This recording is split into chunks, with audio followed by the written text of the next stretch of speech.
Hi viewers, మనం వచ్చేసి ఆడుదాం చేద్దాం నేర్చుకుందాం అనేటువంటిది Maharashtra government Pune science education చూస్తూ ఉన్నాము. 1వ తరగతి పిల్లల కోసము తెలుగు మీడియము 1వ తరగతి. దీంట్లో వచ్చేసి ఆరోగ్యము మరియు శారీరక శిక్షణ, కార్య అనుభవము, కళా శిక్షణ అనేటువంటిది నేర్పించడం జరుగుతుందన్నమాట. మొట్టమొదటి పాఠము ఆరోగ్యము.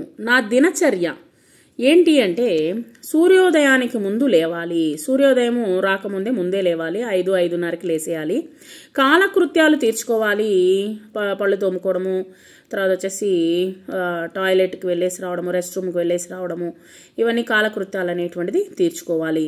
తర్వాత పళ్ళు తోమాలి, తర్వాత స్నానము చేయాలి, తర్వాత తల దువ్వుకోవాలి, భోజనం చేయాలి. భోజనము, tiffin, what ever it is వచ్చేసి మనం చేయాలి. తర్వాత ఏం చేయాలి? శుభ్రమైనటువంటి దుస్తులు ధరించాలి, పాఠశాలకు వెళ్ళాలి.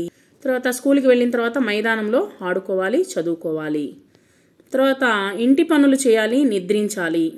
ఇక్కడ ఉన్నటువంటి వాటిని జతపరచము అని ఇచ్చున్నారు. దీన్ని మనము తర్వాత జతపరుద్దాము. నోట్స్ రాసేటప్పుడు జతపరుద్దాము. టూత్ పేస్ట్, టూత్ బ్రష్, నిద్రపోవడము, తర్వాత ఆడుకోవడము, తర్వాత పళ్ళు తోమడము, ఇలాంటివి ఇవ్వడం జరిగింది.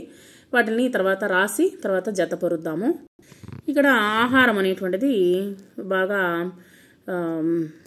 ఫ్రెష్గా ఉండేటువంటి పండ్లు, తర్వాత కూరగాయలు అనేటువంటిది ఇక్కడ బాగా చూపించడం జరిగింది. తర్వాత ఇక్కడ ఆకుకూరలు చూస్తున్నాము. ఇక్కడ చూడండి, ఇక్కడ ఏమి ఇచ్చినారు? ఈగలు వాలుతూ ఉన్నాయి, దోమలు వాలుతూ ఉన్నాయి. ఈ విధంగా వచ్చేసి పండ్లని భద్రపరచడము లేదా కూరగాయలని భద్రపరచడము అంటే ఈ విధంగా మూత అనేటువంటిది వేసి ఉంచాలి. తర్వాత పరిశుభ్రత. ఇంటి గదిని బాగా ఊడ్చుకొని నీట్గా ఉంచుకోవాలి, శుభ్రంగా ఉంచుకోవాలి. తర్వాత పాఠశాల పరిసరాలని శుభ్రంగా ఉంచుకోవాలి, పరిసరాలని శుభ్రంగా ఉంచుకోవాలి. తర్వాత తరగతి గదిని కూడా శుభ్రంగా ఉంచుకోవాలి. పాఠశాలకు సంబంధించినటువంటి తరగతి గదిని శుభ్రంగా ఉంచుకోవాలి. మనం చేయాల్సినటువంటి పనులు ఏమిటి? మీ గదులను పరిశుభ్రంగా ఉంచండి. మీ వస్తువులను సరైనటువంటి ప్రదేశంలో జాగ్రత్తగా ఉంచండి. ఇల్లు శుభ్రంగా ఉండే విధంగా జాగ్రత్తగా వహించండి. పరిసరాలను శుభ్రంగా ఉంచండి. చెత్తను చెత్త కుండీలో వేయండి. వీధిలో చెత్త అనేటువంటిది వేయరాదు. ఈ విధమైనటువంటి విషయాల్ని మనం పాటించాలి.